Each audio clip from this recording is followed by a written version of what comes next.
Since क्या है क्या, तो हाइड्रोजन सबको पता है सिंपलेस्ट एलिमेंट है, राइट। आपको पता ही है हाइड्रोजन चैप्टर अपन स्टार्ट कर रहे हैं। तो हाइड्रोजन में आप सबको पता होगा कि जो प्राइमरीली हाइड्रोजन जो है, ठीक है, हाइड्रोजन कैसे एग्जिस्ट करता है। पहली बात तो आप सबको पता होगा हाइड्रोजन डायटोमिक होता है, ठीक है। डायटोमिक का मतलब क्या है? डायटोमिक का मतलब है कि H2 फॉर्म में एग्जिस्ट करता है हाइड्रोजन, सही बात है। पहली बात सबको लिखियो, ये लिखी हुई है, देखिए सिंपलेस्ट स्ट्रक्चर होता है डाई हाइड्रोजन, इसको अपन हाइड्रोजन या डाई हाइड्रोजन जो भी बोलना चाहे। अब बात करते हैं पीरियोडिक टेबल में, इसका इलेक्ट्रॉनिक कॉन्फ़िगरेशन लिखे। इलेक्ट्रॉनिक कॉन्फ़िगरेशन हाइड्रोजन का लिखा जाए तो क्या होता है, कोई बताएगा मुझे? 1s1 1s1। अब ये क्या है कि आपने देखा होगा ये दो लोगों से सिमिलर है। एक होता है एल्कली मेटल, है ना। एल्कली मेटल का भी जो जनरल कॉन्फ़िगरेशन है वो NS1 होता है, मतलब उनके भी लास्ट सेल में एक इलेक्ट्रॉन रहते हैं, तो एक इलेक्ट्रॉन छोड़ के, एल्कली मेटल सबको पता है ना, सोडियम पोटेशियम। और एक होता है हेलोजन। हेलोजन में क्या होता है बेटा? हेलोजन होता है NP5। तो हेलोजन में क्या होता है, एक इलेक्ट्रॉन, ये एक इलेक्ट्रॉन लेते हैं, ये करते हैं गेन करते हैं 1 इलेक्ट्रॉन, सही है, गेन करते हैं 1 इलेक्ट्रॉन, और ये डोनेट करता है। और आपको पता है हाइड्रोजन दोनों चीजें करता है, सही बात है। आपने हाइड्रोजन H+ भी सुना होगा और आपने हाइड्रोजन S- भी सुना होगा, सही बात है क्या? सही बात है ना, आपने हाइड्रोजन दोनों सुना है, हाइड्रोजन एक इलेक्ट्रॉन छोड़ता भी और एक हाइड्रोजन एक इलेक्ट्रॉन लेता भी है। तो इसकी प्रॉपर्टी दोनों से सिमिलर चलती है, एल्कली मेटल से और हाइड्रोजन से। तो इसकी हम पोजीशन को डिफाइन नहीं कर पाते, इसलिए आपने देखो कि हाइड्रोजन को अलग से लिखा होता है। सबने कहा periodic table? Yes sir. Table बनाते हैं अपन, तो हाइड्रोजन की पोजीशन अलग से अपन डिफाइन करते हैं। उसका रीजन क्या है? It has similar electronic configuration, alkali metal जैसा भी है और हेलोजन जैसा भी। देखो एल्कली मेटल जैसा क्यों है? क्योंकि एक इलेक्ट्रॉन छोड़ता है ये। देखो आप यदि ये जो साइड में लिखता हूँ लिखते भी जाइए, और यहाँ पे कुछ कुछ मार्क कर रहा हूँ, देखो यहाँ पे लिखा हुआ है hydrogen electronic configuration 1s1, on other end it's similar to the alkali metal, दिख रहा है आपको, which belongs up to the first group of periodic table. On other hand, halogen देखो लिखा हुआ है ना NP5, तो it is showed by 1 electron corresponding to noble gas, है ना। तो हाइड्रोजन एक इलेक्ट्रॉन लूज भी कर देता है और हाइड्रोजन 1 इलेक्ट्रॉन गेन भी कर पाता है, समझ रहे हैं आप। तो हाइड्रोजन की पोजीशन अनडिफाइंड होने का रीजन क्या है? हाइड्रोजन की पोजीशन अनडिफाइंड होने का रीजन यही है कि it has similar properties, alkali वाली भी और हेलोजन वाली भी। ये बात सबको समझ में आ रही है बेटा? बताओ हाँ या ना। Yes sir. तो लिख लेंगे सर। और जो हमारा डी ब्लॉक वाला चैप्टर है ना 12th में, उसमें जब हम इलेक्ट्रॉनिक कॉन्फ़िगरेशन निकालते हैं लास्ट की डिजिट लिखते हैं, जैसे 3D 5 ऐसे करके लिखते हैं, वो बता दीजिएगा एक बार जब वो चैप्टर आए। हाँ बता देंगे।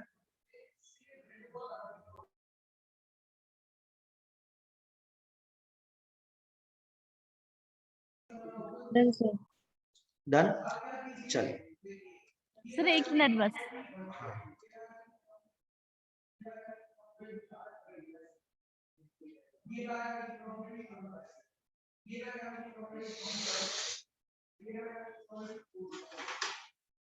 डन बेटा।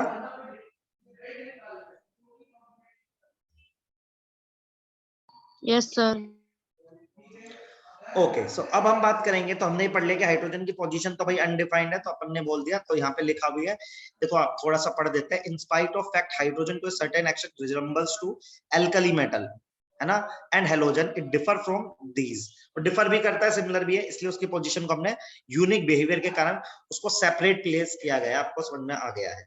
अब बात करते हैं डाई हाइड्रोजन की। सबसे पहले आपको आइसोटॉप बात कर लेते हैं। तो आइसोटॉप आप समझते हैं? Isotope, yes sir. Isotopes of hydrogen, तो आपको पता वो होता है जिनका same atomic, sorry different atomic number रहता है। तो हाइड्रोजन के 3 आइसोटॉप होते हैं, सबको पता होगा। सबसे पहले 1H1, एक होता है 1H2, एक होता है 1H3, सही बात है। 1H1 वाले का नाम क्या होता है? प्रोटियम बोलते हैं इसको। 1H2 वाले को क्या बोलते हैं अपन? ड्यूटेरियम, इसको डी से रिप्रेजेंट किया जाता है। फिर होता है 1H3 ट्रीटियम, राइट, टी से रिप्रेजेंट किया जाता है।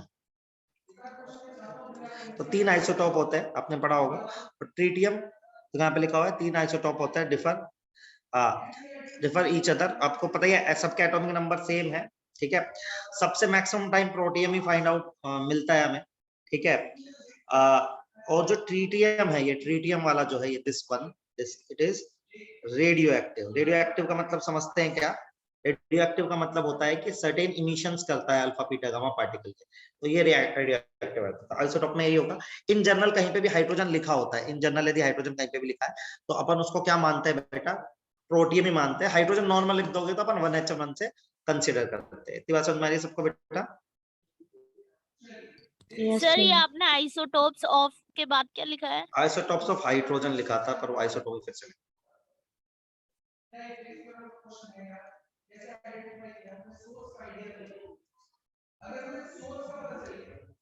तो 3 हाँ आइसोटोप सर, होते एक हैं।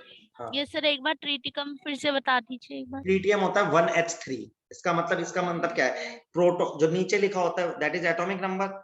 उसका एटॉमिक नंबर मतलब number of proton, right? Atomic number क्या होता है? Number of proton.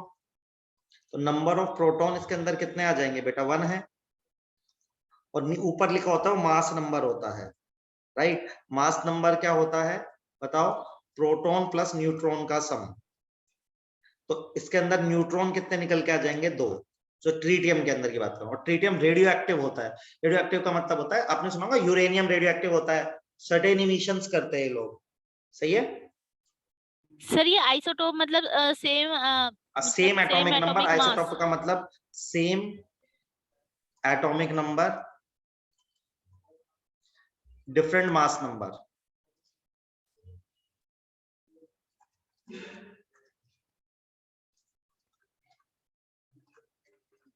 सही है बेटा?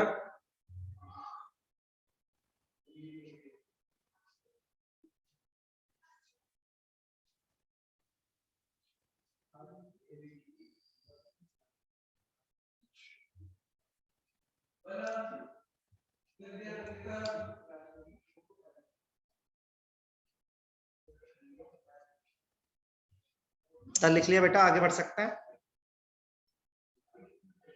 Yes, sir.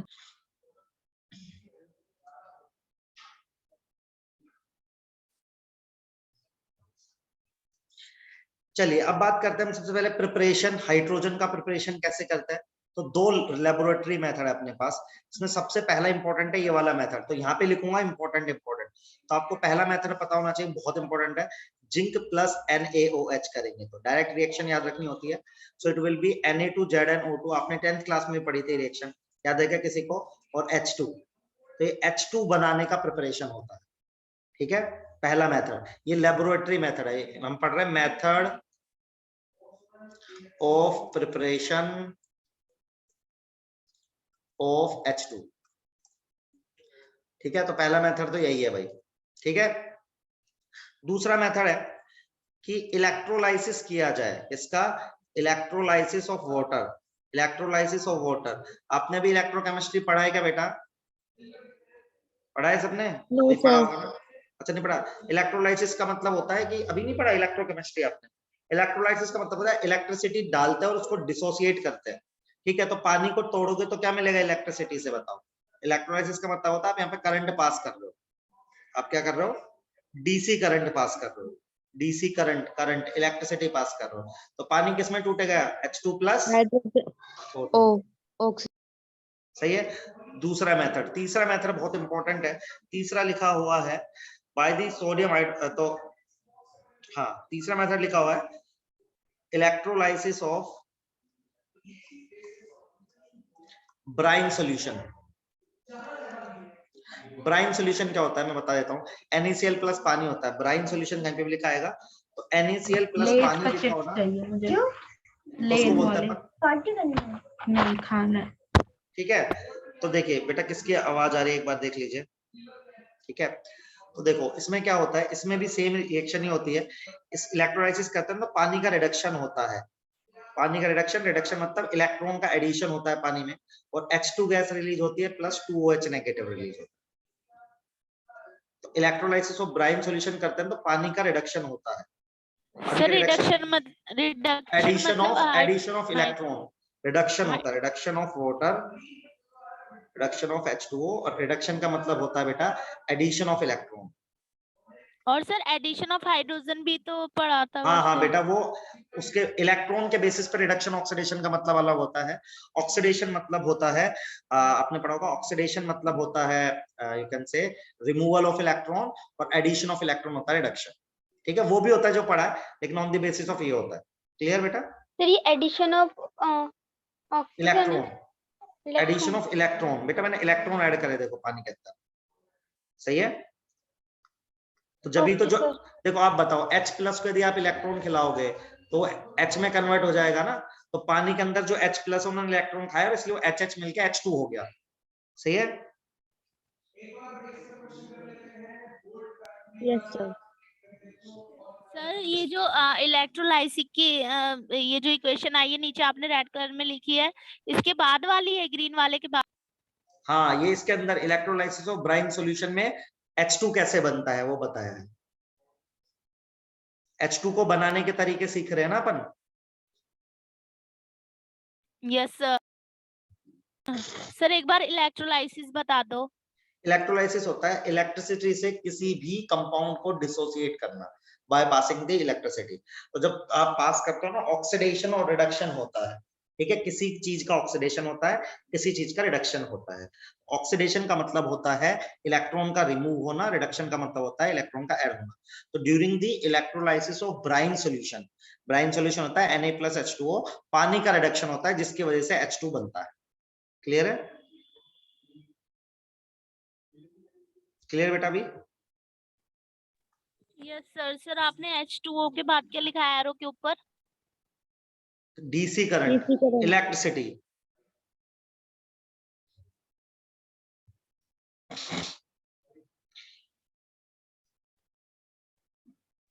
सर डिसोशिएट माने मतलब टूटना। जब टू यस सर, दो भागों में टूट जाता है इक्वल हाँ हाँ करके। जी बेटा, हाँ, तोड़ना होता है डिसोसिएट। तो कई बार आप हीट से, जैसे थर्मल डिकम्पोजिशन बोलते हो, तो इसका मतलब क्या होता है, आप हीट से तोड़ रहे होते हो, है ना? जब इलेक्ट्रोलाइसिस का मतलब होता है इलेक्ट्रिसिटी से तोड़ रहे हो।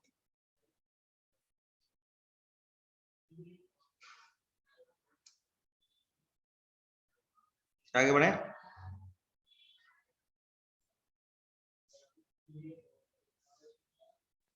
सर अपनी H2O के मतलब रिएक्शन के ऊपर क्या लिखा है? DC current. हाँ बेटा, इलेक्ट्रिसिटी पास करते हैं ना, करंट दो तरह का होता है, डीसी और एसी। Yes sir. तो डीसी करंट पास करने से तोड़ते हैं।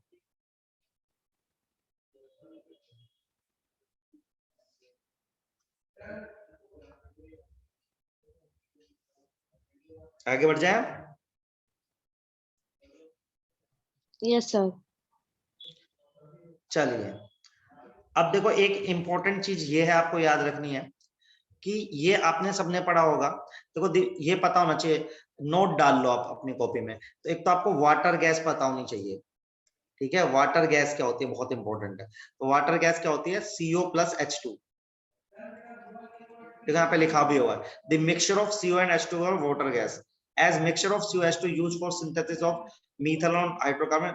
और इसी को बोलते हैं, इसी को सिन गैस भी बोलते हैं, सिन गैस और वाटर गैस, ये पता होनी चाहिए आपको। ठीक है बेटा, CO+H2 का जो मिक्सचर होता है उसको बोलते हैं वाटर गैस या सिन गैस, बस इतना पता होना चाहिए। क्लियर है? ये एडिशनल लिख लीजिए आप। गेट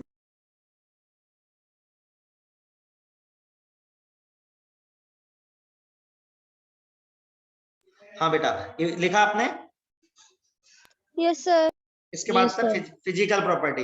हाइड्रोजन सबको पता होगा कैसी होती है, कलरलेस होती है, ऑर्डरलेस होती है, टेस्टलेस होती है, कंबशेबल। कंबशेबल का मतलब क्या है? जलाओगे तो जल जाएगी, सही बात है। Lighter than air, insoluble in water, ये सारा लिखो अपनी नोटबुक में। कलरलेस होती है, टेस्टलेस होती है, ऑर्डरलेस का मतलब होता है कि कोई स्मेल नहीं आती है। समझ रहे हैं आप? तो फिजिकल प्रॉपर्टी में इतना ही लिखना है, कलरलेस, ऑर्डरलेस, टेस्टलेस और लाइटर देन इससे।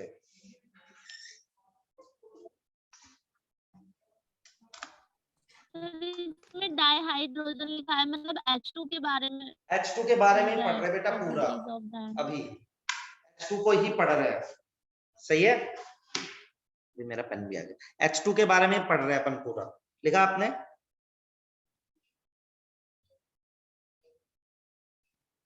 Yes sir.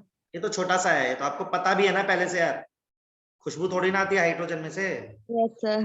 अब पढ़ते हैं केमिकल प्रॉपर्टी, फटाफट फटाफट सब लोग केमिकल प्रॉपर्टी पढ़ेंगे। पहली केमिकल प्रॉपर्टी दे रखी है हेलोजन के साथ रिएक्शन, तो यहाँ पे साइड में लिखूंगा मैं सारी चीजें।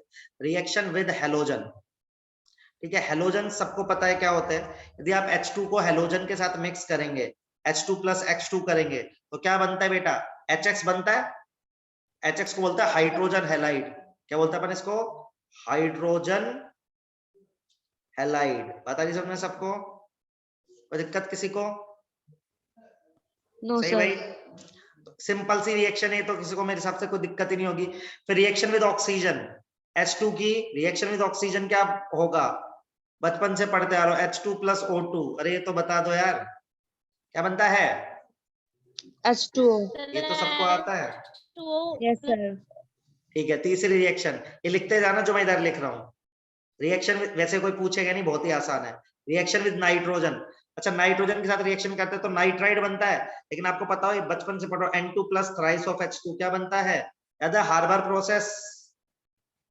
Yes sir. NH3 बनता है, क्या बोलते हैं इसको अपन?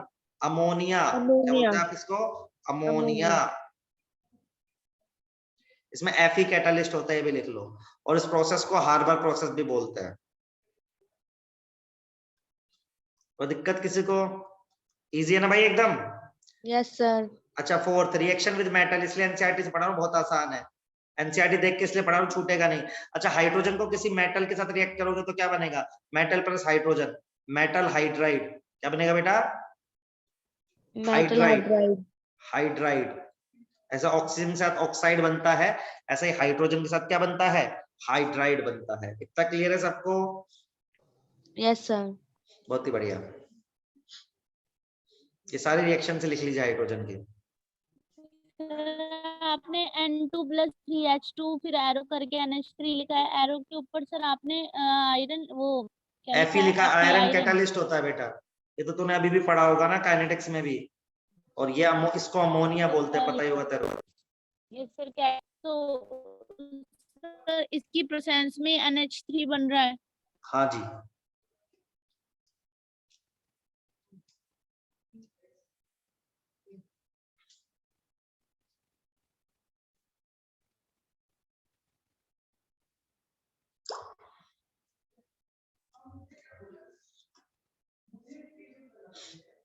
लिखा इतना? Yes sir. लिख रहे हैं अभी। लिख लो लिख लो।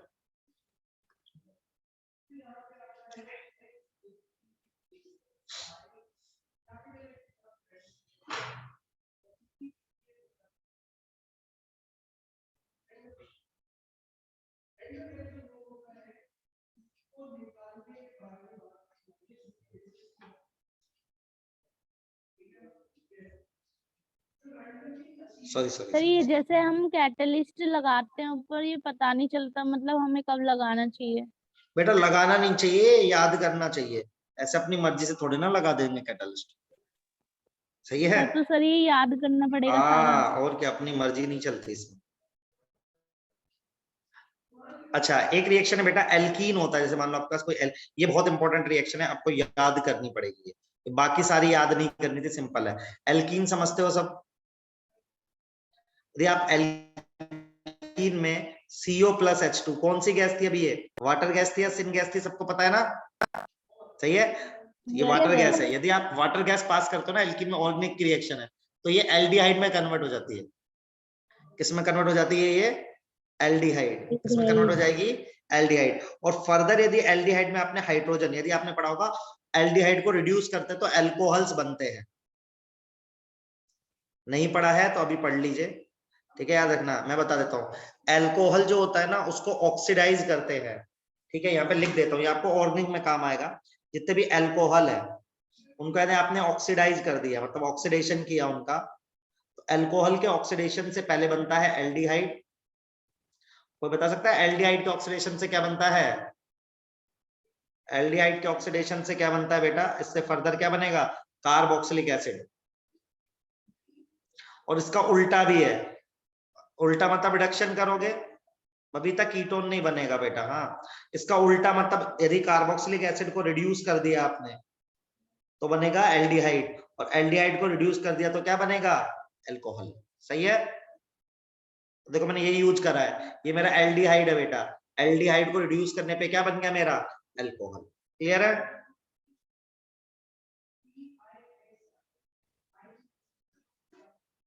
हाँ जी, लिख लो इसको फटाक से, फिर यूज में बताऊंगा वो आप टिक कर लेना।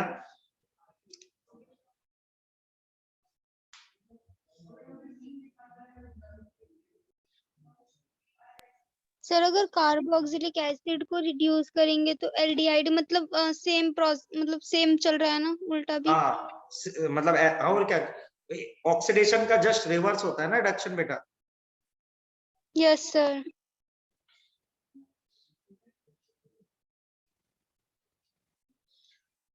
चलो आगे बढ़ सकते हैं।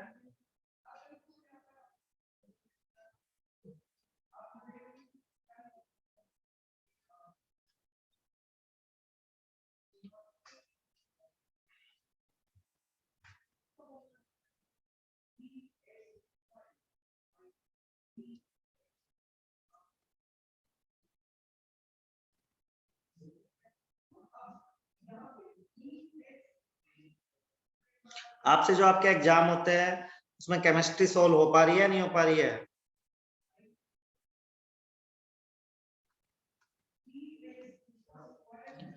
देखिए यूज खुद से पढ़ना है, ये सेल्फ रीडिंग है, ठीक है। यूज आप खुद से पढ़ लेना, यूज तो कुछ पढ़ाने का होता नहीं है। ओके आगे सर। बढ़ेंगे, क्या बोलो बेटा? Okay sir. Okay sir. Use. अब बात करते हैं हाइड्राइड, ये बहुत इंपॉर्टेंट है, ठीक है। तो हाइड्राइड हमें पढ़ने हैं। हाइड्राइड्स, हाइड्राइड मैंने बताया मेटल के साथ जो कंपाउंड होते हैं ना, ठीक है, मेटल के साथ जो कंपाउंड होते हैं उनको बोलते हैं अपन हाइड्राइड, ठीक है। तो मैं थोड़ा यहाँ से इसको ऐसे करके कोने में पढ़ाता हूँ। तो आपको पता है हाइड्राइड मैंने बताया मेटल के साथ जो कंपाउंड बने उनको बोलते हैं हाइड्राइड, सही बात है, एमएच टाइप के। अब तीन तरह के हाइड्राइड होते हैं, एक होता है आयोनिक। आयोनिक कौन बनाता है? मेटल्स बनाते हैं, भी लिखवाऊंगा सारा, ठीक है। दूसरे बनते हैं बेटा कौन से? कोवेलेंट। और तीसरे होता है मेटेलिक। आया समझ में? तो तीन तरह का हाइड्राइड होता है। हाइड्राइड क्या है? मेटल का हाइड्रोजन के साथ कंपाउंड। तो आयोनिक कंपाउंड होता है तो आयोनिक हाइड्राइड, कोवेलेंट तो कोवेलेंट, मेटेलिक है तो मेटेलिक। तीन तरह के हाइड्राइड होते हैं। अब सबसे पहले हम इंपॉर्टेंट बात करेंगे आयोनिक हाइड्राइड के इंपॉर्टेंट पॉइंट्स। तो आयोनिक हाइड्राइड के इंपॉर्टेंट पॉइंट्स हम देखेंगे सबसे पहले। तो सबसे पहले तो कौन से ब्लॉक वाले एलिमेंट्स आयोनिक हाइड्राइड बनाते हैं, ठीक है। तो कौन से बनाते हैं? जनरली एस ब्लॉक में, एस ब्लॉक मेटल्स। तो एस ब्लॉक में आपको पता है मेटल्स होते हैं, तो वो लोग जनरली क्या बनाते हैं? क्या बनाते हैं? मेटेलिक हाइड्राइड बनाते हैं, ठीक है। अब इसमें एस ब्लॉक में दो लोग आते हैं, एक आता है एल्कली मेटल, ठीक है। एल्कली मेटल मतलब होता है जिनके पास एक इलेक्ट्रॉन है, ठीक है यार। तो एल्कली मेटल में कैसे टाइप का हाइड्राइड बनेगा? एमएच टाइप का, क्योंकि वो +1 ऑक्सीडेशन स्टेट शो करता है। और दूसरा होता है एल्कलाइन अर्थ मेटल, जैसे बेरिलियम हो गया, सब हो गए, तो वो बनाते हैं MH2 टाइप का। जैसे मैग्नीशियम कैसे बनाएगा? MgH2 टाइप का। मेरी बात समझ रहे हैं क्या सब लोग? और सोडियम कैसे बनाएगा? NaOH का। इतनी बात समझ में आ रही है बेटा सबको? बेटा समझ में आ रहा है? यस बताइए सर। क्लियर? अच्छा, अब इसके बाद आपको पता होना चाहिए, तो ये on melting, right, on melting तो ये करते हैं कंडक्ट, क्योंकि मेटल है तो मेटल तो कंडक्ट करता है क्या? Heat and electricity. कोई दिक्कत नहीं होनी चाहिए, हीट एंड इलेक्ट्रिसिटी को तो मेटल क्या करता है? कंडक्ट ही करता है। तो यहाँ पे देखो लिखा हुआ है how are these metals conduct electricity and liberate dihydrogen, ठीक है। एंड दूसरी बात, they can react with H2O। देखो H2O के साथ कैसे रिएक्ट करते हैं मैं आपको बताता हूँ। यदि एल्कली मेटल वाला करेगा, मतलब MH टाइप का करेगा, MH प्लस H2O, देखो कैसे रिएक्शन याद रखोगे। पानी कैसे टूटता है कोई बताएगा मुझे? पानी कैसे टूटता है भाई, कोई बताओ मुझे, पानी कैसे टूटता है? पानी के अंदर क्या है? इसके अंदर क्या है? देखो ऐसे है, M+1 में है, H- में है। पानी के अंदर क्या है? H+1 में और OH है, तो देखो नेगेटिव है, तो क्या बन जाएगा बोलो? हाइड्रोक्साइड बन जाएगा बेटा। मानते हो कि नहीं मानते हो? Yes, sir. Yes, sir. जैसे मान लो MH2 टाइप का होता है, यदि MH2 टाइप का होता तो हम पानी डालते तो क्या बन जाता? MgOH होल ट्वाइस, मतलब MOH whole twice plus H2। तो एल्कली मेटल बनाएगा, जैसे NaOH बनाएगा, KOH बनाएगा, ऐसा बनाएगा। और यदि एल्कलाइन अर्थ मेटल बनाएगा तो ऐसा बनाएगा। इतनी बात समझ में आ रही है सबको? बताओ बेटा। Yes, sir. ठीक है, बहुत बढ़िया। सर ये MH एक बार बता दो, MH में मेटल बेटा MH मतलब एल्कली मेटल है, +1 में जाएगा। ऐसे देख, मान लो ये मेटल है हाइड्रोजन, हाइड्रोजन की वैलेंसी 1 है, यदि मेटल की भी वैलेंसी 1 रहेगी तो MH टाइप का बनेगा। यदि मेटल की वैलेंसी 2 है और इसकी 1 है तो कैसा बनेगा? MH2 टाइप का बनेगा। सही बात है? समझ आ गया बेटा? फिर अगर इससे ज्यादा वैलेंसी हुई तो बेटा अभी तो S ब्लॉक का ही पढ़वा रहा हूँ ना, आयोनिक हाइड्राइड में ज्यादा हुई तो ज्यादा हो जाएगा। Okay sir. Okay sir. और सर वैलेंसी पे डिपेंड है, वैलेंसी हुई तब हम MH2 हाँ, कहेंगे। पर अभी तो हम यही पढ़ रहे हैं ना, एल्कली मेटल और एल्काइन के अर्थ मेटल वाले ही लोग तो बनाते हैं ना आयोनिक हाइड्राइड। तो सही बात है, आयोनिक हाइड्राइड तो कौन बनाते हैं? S ब्लॉक के आदमी तो बनाते हैं। सही है? Yes sir. सर आपने MH के नीचे एरो बनाया है, M+1 लिखा है। हाँ, M+1 और H माइनस ऐसे टूटेगा, ये बताया मैंने। तो ये M+1 में टूटेगा, तो ये जो +1 वाला है ये OH को लेके जाएगा तो MOH बनाएगा, और H माइनस H प्लस क्या बना देंगे? H2 बना देंगे। समझे? अब बात करेंगे इसके बाद कोवेलेंट हाइड्राइड की। पहले आप आयोनिक लिख लीजिए आराम से, ठीक है?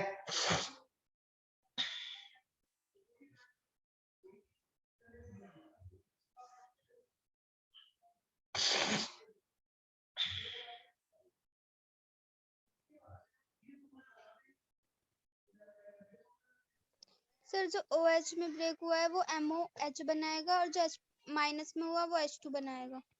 हाँ बेटा, H प्लस और H माइनस ये तो H2 बना देंगे। Yes, sir, देख, वो कंबाइन हो जाएंगे और ये दोनों ऐसे प्लस माइनस को ही तो अट्रैक्ट करता है ना। Yes sir.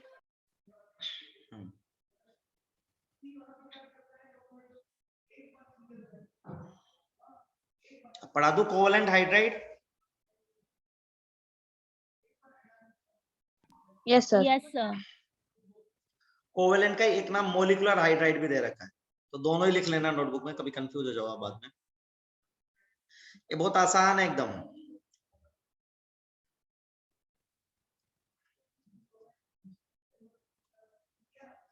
चलिए अब देखो इसमें क्या होता है, ये बनाते हैं, कौन बनाता है? Formed by P block elements. तो P ब्लॉक एलिमेंट्स बनाते हैं ये, ठीक है? अब ये भी 3 तरीके के होते हैं, ठीक? एक होता है इलेक्ट्रॉन डेफिशिएंट। इलेक्ट्रॉन डेफिशिएंट का मतलब मैं बताता हूं आपको क्या होता है, ठीक है? जैसे मान लो आपने लिखा BH3, क्या लिखा आपने? BH3। BH3 इलेक्ट्रॉन डेफिशिएंट कैसे, कोई बता सकता है? देखो बोरोन में हाइड्रोजन से 3 बॉन्ड बनाया भाई, तो बोरोन के पास कितने इलेक्ट्रॉन है टोटल? 6 है कि नहीं है? बताओ। 6 तो इलेक्ट्रॉन है, और होने कितने चाहिए? 8 होने चाहिए कि नहीं होने चाहिए? बताओ। Yes sir. तो इसलिए कैसा हो गया? Electron deficient. समझ रहे हो आप? और ये कौन बनाते हैं? ग्रुप 13। ग्रुप 13 का मतलब समझते हो आप? बोरोन वाले सारे, ठीक है? बोरोन, एल्युमिनियम, नीचे चले जाओ, बोरोन फैमिली। समझ गए सब लोग? समझ गया बेटा? सेकंड होता है बेटा इलेक्ट्रॉन प्रिसाइज। इलेक्ट्रॉन प्रिसाइज का मतलब क्या है कि भाई 8 इलेक्ट्रॉन होने चाहिए, 8 ही है। जैसे मान लो CH4, CH4 में कार्बन हाइड्रोजन के साथ 4 बॉन्ड बनाएगा, तो 8 इलेक्ट्रॉन होंगे कि नहीं होंगे? तो प्रिसाइज होता है। प्रिसाइज वाला कौन बनाता है? ग्रुप 14। ग्रुप जो 14 है आपका, वो बनाता है प्रिसाइज। क्लियर बेटा? बात समझ में आ रही है? Yes sir. लास्ट बचा हमारे पास, लास्ट कौन सा होता है? देखो एक में 8 से इलेक्ट्रॉन कम है, एक में 8 से इलेक्ट्रॉन ज्यादा है, सॉरी एक में 8 के इलेक्ट्रॉन कम है, एक में 8 के बराबर है, एक आएगा 8 से ज्यादा, जिसका नाम दिया अपन ने इलेक्ट्रॉन रिच। तीसरा हाइड्राइड का टाइप, जैसे मैं आपको बताता हूं, जैसे मैंने एग्जांपल ले लिया NH3 का, ठीक है? NH3 में कितने इलेक्ट्रॉन है, कोई बताएगा मुझे? या किसी का भी, जैसे NH3 में क्या होगा बेटा? देखो 3 बॉन्ड बना रखे हैं, लेकिन एक्स्ट्रा लोन पेयर दिख रहा है सबको। Yes yes sir.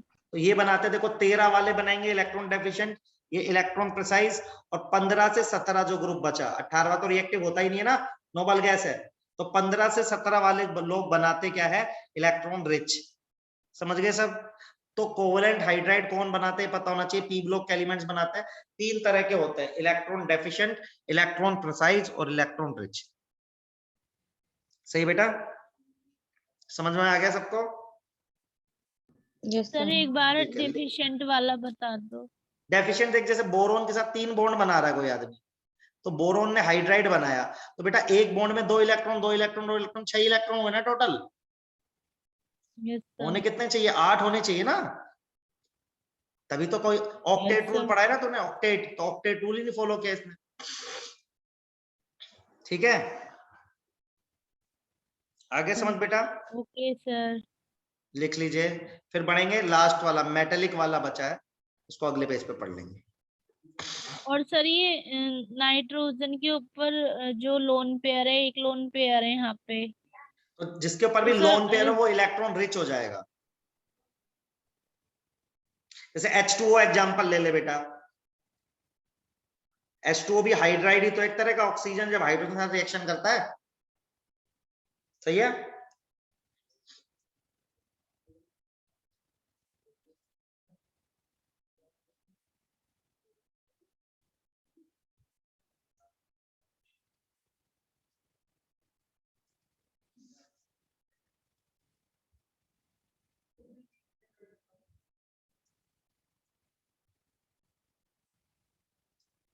आगे बढ़े।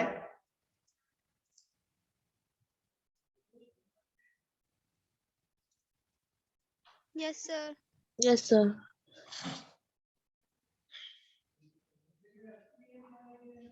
चलिए अब हम पढ़ते हैं तीसरी कैटेगरी जो हमारी आ रही है, that category is known as, sorry, this category is known as metallic hydride. ठीक है, इसका नाम क्या है अपना, मेटेलिक हाइड्राइड।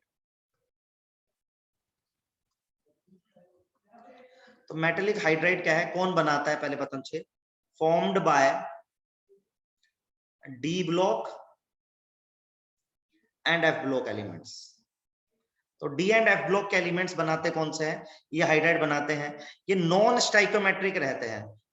आप सबने सॉलिड स्टेट पढ़ा होगा, तो आपको नॉन स्टाइकोमेट्रिक कंपाउंड का मतलब पता होगा, मतलब नहीं भी पता तो ऐसे देखो, जैसे VH 0.56, जहां पे यहाँ पे नॉन स्टाइकोमेट्री आती है, समझते हो ना सब लोग। तो ये हमेशा नॉन क्या होते हैं, नॉन स्टाइकोमेट्रिक होते हैं। बात समझ में आई सबको बेटा? ये एग्जांपल्स और भी है, आपने सॉलिड स्टेट में देखा होगा ना, एक होता है नॉन स्टाइकोमेट्रिक डिफेक्ट होता है। सही है, यस सर। तो वही उसी से ही जनरेट होते हैं, राइट। और इनका एक और नाम होता है इंटरस्टिशियल हाइड्राइड। इंटरस्टिशियल हाइड्राइड का मतलब क्या है, आप सबने सॉलिड स्टेट बनाए तो सबके लैटिस होते हैं, सबने पढ़ा होगा। सही बात है, लैटिस पढ़ा है सबने, ऐसे लैटिस होता है। तो लैटिस के बीच में जो खाली जगह होती है ना, उसमें यदि हाइड्रोजन आके बैठ जाए, इसको बोलते हैं इंटरस्टिशियल, इसको वॉइड भी नाम दिया था आपने।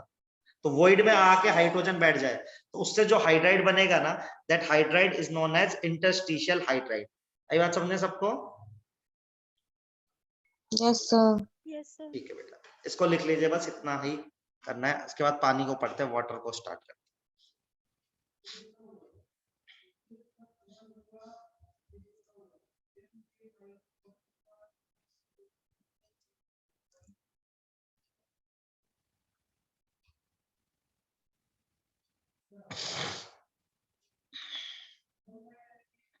ये चैप्टर बहुत आसान है यार, इसमें कुछ होता नहीं है।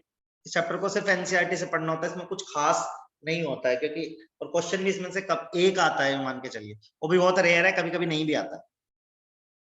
ठीक है, तो इंपॉर्टेंट बातें मैं मार्क कर रहा हूँ, आप लिखते जाइए अपनी नोटबुक में, उसी को ही पढ़ लेना बस। सर आपने इंटरस्टिशियल हाइड्राइड के ऊपर क्या लिखा है? ये एग्जाम्पल दिया था बेटा नॉन स्टाइकोमेट्रिक, वेनेडियम हाइड्रोजन 0.56। जब यहाँ पे होल नंबर्स नहीं आते हैं ना, इसका मतलब हाइड्रोजन, अपने तो ऐसे कंपाउंड पढ़े ना, Fe2O3 H2O, तो इनको नॉन स्टाइकोमेट्रिक कंपाउंड बोलते हैं। सही है,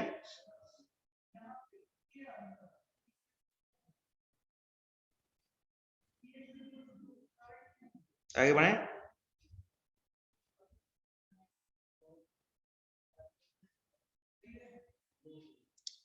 यस सर। चलो पानी हेडिंग डाल लो, वाटर हेडिंग डाल लो। वाटर में सबसे पहले ये लिखो जो मार्क कर रहा हूं, it is colourless tasteless liquid.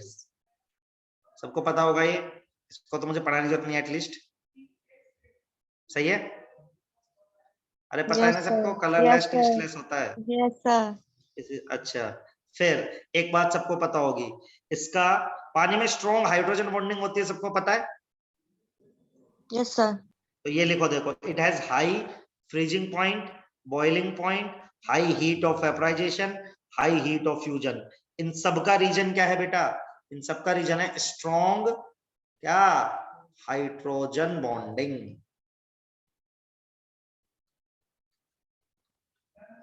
सही है? इतना लिखे पानी के बारे में सबसे पहले। अब पानी का स्ट्रक्चर पढ़ेंगे, सब चीजें पढ़ेंगे।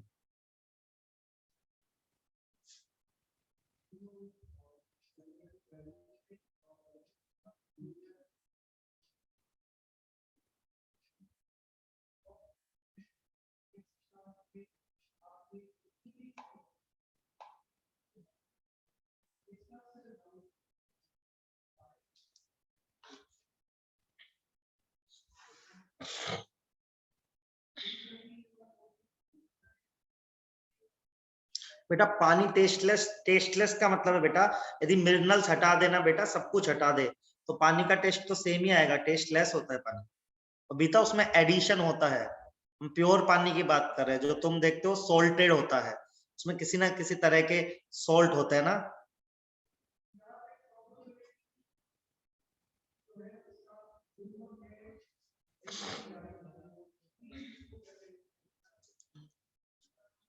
आगे बढ़ जाए। Yes sir. चलो इसके बाद पानी का स्ट्रक्चर। ये क्या हो गया, एक सेकंड। हाँ, तो पानी का स्ट्रक्चर सबको आता ही है, आता है कि नहीं आता है? बताओ कैसा होता है पानी? तो पानी ऐसा होता है, ओ एच एच, यहाँ पे लोन पेयर, लोन पे, इसको ऐसे बनाते हैं थोड़ा और सुंदर,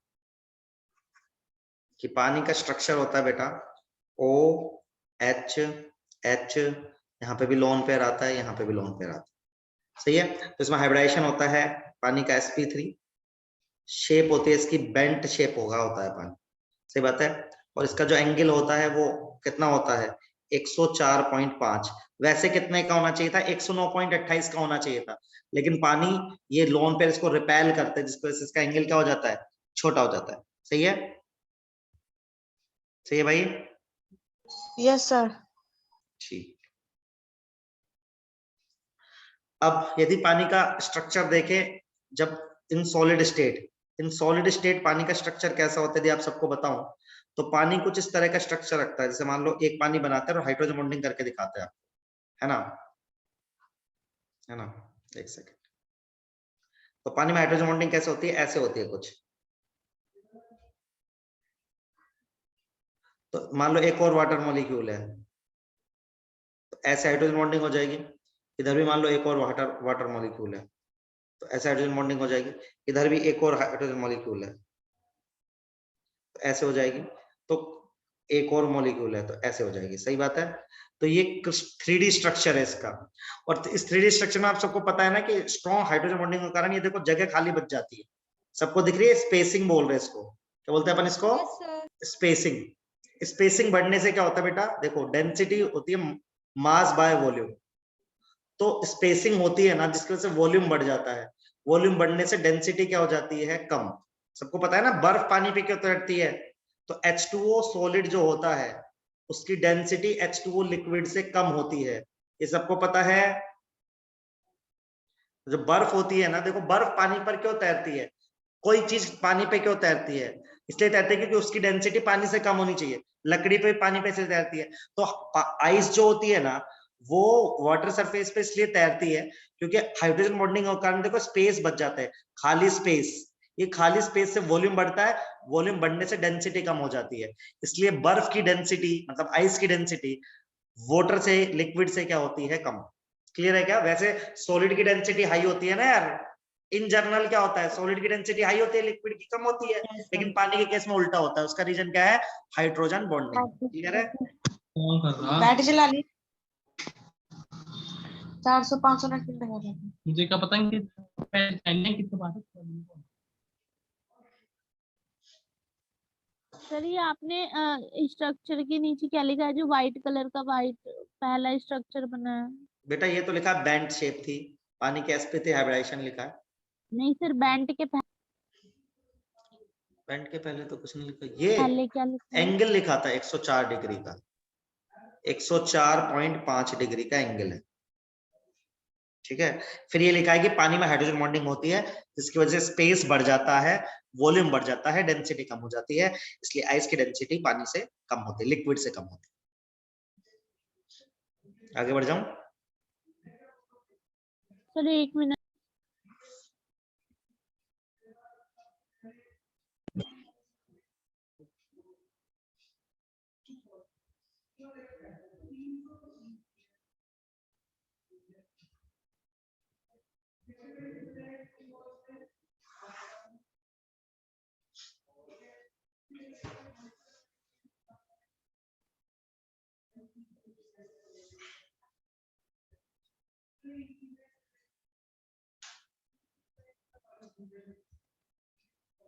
डन बेटा?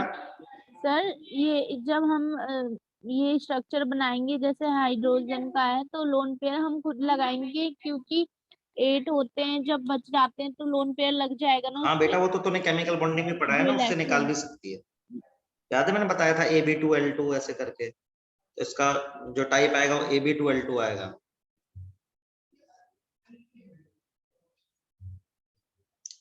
अभी आगे बढ़ सकते हैं?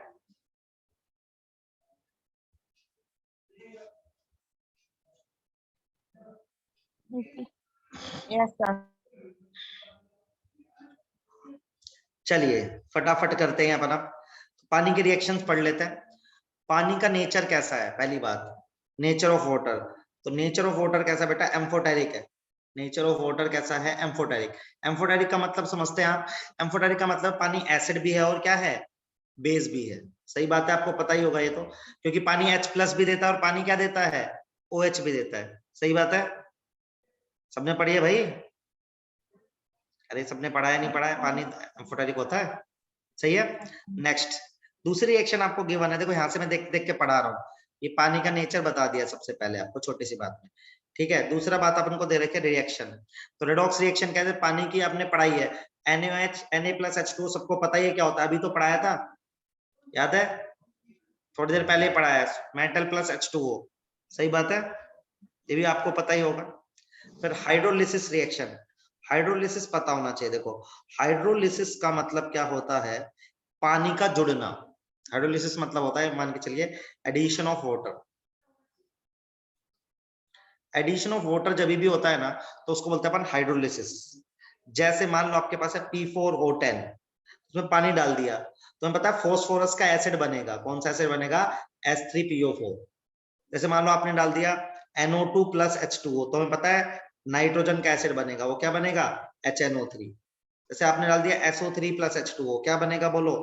H2SO4। समझ गए आप? क्लियर बेटा? कुछ छोटे मोटे रिएक्शन से बहुत ज्यादा फर्क नहीं पड़ रहा। क्लियर बेटा इतना?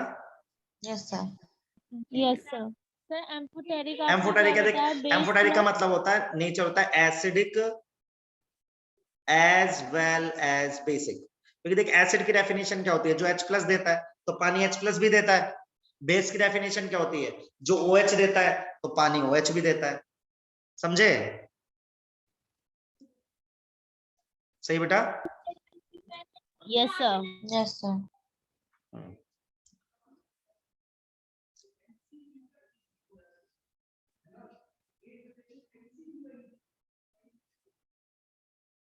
अब ना हार्डनेस, ये आपको सेल्फ रीडिंग करके नोट्स बनाने हैं बेटा, सेल्फ करना है खुद से।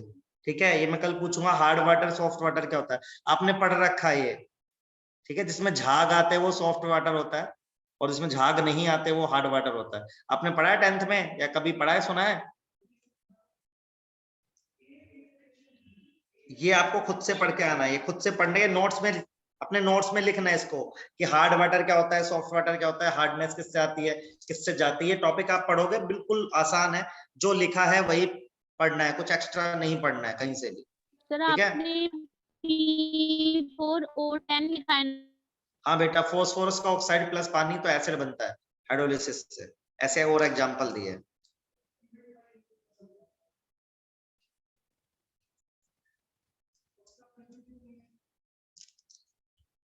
आगे बढ़ जाएं।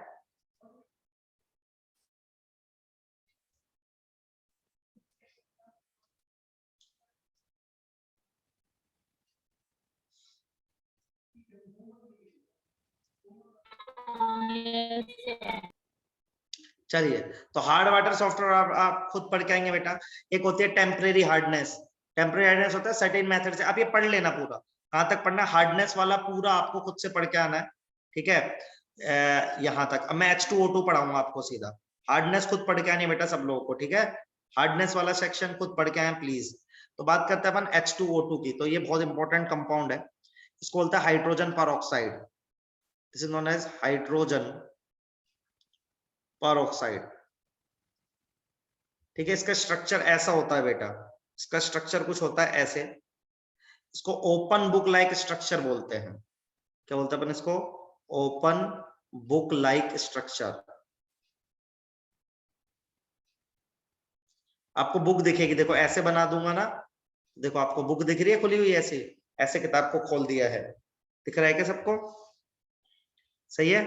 अब इसके Yes, sir. Method of preparation, method of preparation, इसके मेथड ऑफ प्रिपरेशन क्या है बेटा, जो आपको याद रखना है, पहला इंपॉर्टेंट है ये थोड़ी डायरेक्ट रिएक्शन होंगी, BaO2 plus 8H2O plus H2SO4। ठीक है, इससे बनता है BaSO4 प्लस H2O2। ये इंपॉर्टेंट है एक रिएक्शन तो बेटा।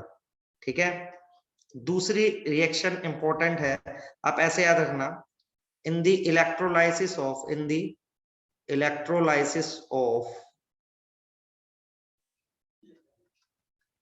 ठीक है, मान के चलिए H2SO4, ऐसे याद रखना बस। ठीक, बस इतना नाम याद रखना, उससे काम चल जाएगा। ठीक है, ये याद रखेंगे। और इंडस्ट्रियली कैसे बनाते हैं वो याद रखना। तो इंडस्ट्री वाली मैं यहाँ पे मार्क कर रहा हूँ, यही रिएक्शन है इंडस्ट्री वाली, ये सीधी याद रखनी है बेटा। ये मैं मार्क कर देता हूँ, देखो आपको दिख रही है जो मैंने गोला मारा है, ये लिख लीजिए, ये भी काम आती है, नीट में सवाल आ चुका है। ये 2 इथाइल एंथ्राक्यूनोल O2 H2PD H2O2, बाकी कोई प्रोडक्ट याद नहीं रखना, बस ऐसे बनता है, इतना याद रखना है बस। ठीक है, ये लिख लीजिए।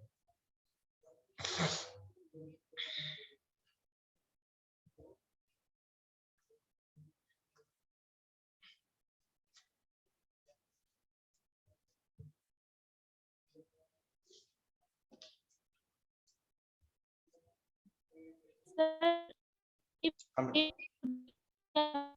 बेटा आवाज कट रही है तेरी, आवाज सर नहीं है। BaO2 सर क्लियर है? नहीं,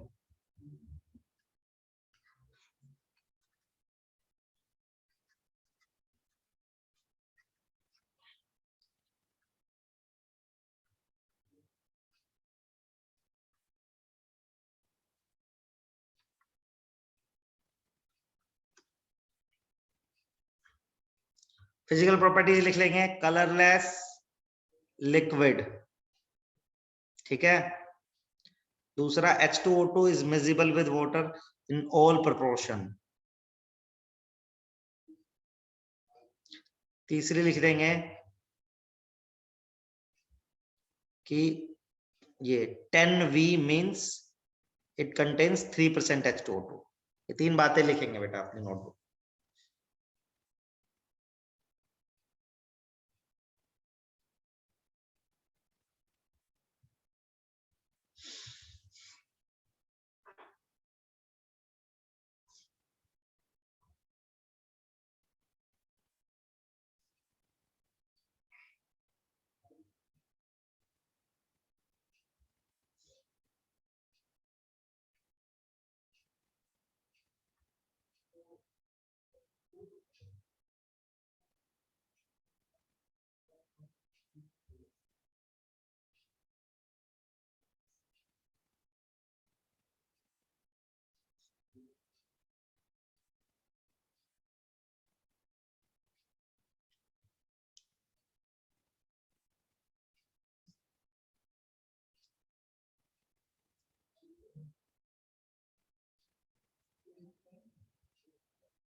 डन हो गया सबका इतना? Yes, sir. ठीक है। इसके बाद स्ट्रक्चर हम ऑलरेडी पढ़ चुके हैं। देखो यहाँ पे आपको बुक दिखेगी बहुत अच्छी सी, ठीक है, तो वहां नहीं है, ठीक। इसके बाद आपको पता होना चाहिए इसकी इंपॉर्टेंट प्रॉपर्टीज कुछ, ठीक है। So it is a oxidising, ठीक है, as well as reducing agent. ये दोनों की तरह काम करता है, ऑक्सीडाइजिंग एंड रिड्यूसिंग एजेंट की तरह ये काम करता है। कैसे काम करता है? ये H2O2 देता है, क्या? H2O plus O2। तो ये ऑक्सीडाइज भी हो रहा होता है, मतलब ऑक्सीडाइज और रिड्यूस दोनों हो रहा होता है, ठीक है। तो ये याद रखेंगे आप, इंपॉर्टेंट पॉइंट है ये इसका। बाकी रिएक्शंस याद नहीं रखेंगे, फर्क नहीं पड़ता। बाकी आप बस इतना याद रखे, काम चल जाएगा। यूज आपको पढ़ने पड़ेंगे, ये सेल्फ पे जाएगा यूज आपको। यूज वाला पोर्शन आपको खुद से पढ़ना है बेटा, सेल्फ स्टडी वाला पोर्शन है, ठीक है। बाकी ये हम ऑलरेडी पढ़ चुके हैं। हेवी वाटर, हेवी वाटर आपको पता ही होगा D2O होता है, पढ़ने की जरूरत भी नहीं है। डाइहाइड्रोजन फ्यूल भी आपको आई थिंक पढ़ने की जरूरत नहीं है। मैं देख लेता हूँ इसमें आगे कुछ और भी है क्या, एक सेकंड दो बस, ठीक है। उससे आप एक बार इसको रीड कर लेना है, बहुत SST टाइप का चीज है ये वाला, आप रीड करना कि हाइड्रोजन को फ्यूल बना सकते हैं नहीं बना सकते, और ये यूज खुद से रीड करना, इतना आपको खुद से करना है। तो हार्डनेस, ये दो यूज, और ये हाइड्रोजन एज ए फ्यूल, ये आपको याद रखना है। बाकी आप ये लिख लीजिए, इतने से काम चल जाना। इतना समझ में आ गया बेटा सबको? Yes, sir. ठीक है। इसकी NCERT एक बार जरूर रीड कर लेना ऊपर ऊपर से, ठीक है। ऊपर ऊपर से मतलब आप इसको कर लेंगे तो क्या हो जाएगा, थोड़ा एक एक्सपीरियंस हो जाएगा आपको क्या चीजें, क्योंकि इसमें बहुत ज्यादा टफ चैप्टर भी नहीं और बहुत ज्यादा चीजें इसमें से आती भी नहीं है। लिमिटेड चीजें हैं जो मैंने आपको लिखवाई है, उतना ही आपको इसमें पढ़ना है। ये बात समझ में आ रही है? ठीक है, सही बेटा। Okay, sir. इसलिए मैंने इसको NCERT से पढ़ाया, और बाकी अपन देख लेंगे। इन केस आप पढ़ लेंगे, अगली क्लास में आप इसको पढ़ के आएंगे ना, तो जो भी आपका डाउट रहेगा आप वो मुझसे पूछेंगे, मैं उसको एक्सप्लेन कर दूंगा। बाकी इसमें कुछ ज्यादा खास है नहीं है, ठीक है। इंपॉर्टेंट चीजें मैंने सारी बता दी है, ठीक है। हार्डनेस जरूर पढ़ लेना बेटा प्लीज, हार्डनेस सब लोग पढ़ लेंगे। हार्डनेस ऑफ वाटर पढ़ के अपने नोट्स में लिखना है, नोट्स में ऐड करना है उसको, जो भी आपको इंपॉर्टेंट पॉइंट लगे, ठीक है, वो आप नोट कर लेना। आपको समझ में आ जाएगा क्योंकि कुछ ऐसा है नहीं है। तो जितना भी इंपॉर्टेंट लिख रहा है वो अपने नोट्स में लिख लेना, फिर खत्म है। फिर जब भी आप एग्जाम देने जाओगे तो जस्ट उसको गो थ्रू करोगे अपने नोट्स को, आपका काम चल जाएगा। इतना सबको समझ में आ रहा है बेटा क्लियरली? सर पिछली स्लाइड दिखा दो एक बार। हाँ जी बेटा, एक सेकंड, ये वाली नहीं, ये वाली है ना? Yes sir. सर ये आपने रिड्यूसिंग एजेंट लिखा है ना? हाँ बेटा, ये ऑक्सीडाइज और रिड्यूस दोनों हो जाता है, तो ये ऑक्सीडाइजिंग एजेंट भी है, रिड्यूसिंग एजेंट भी है, बस ये लिखा है मैंने। बाकी रिएक्शंस याद रखने की जरूरत नहीं है आपको, ये तो जनरल रिएक्शंस दे रखी।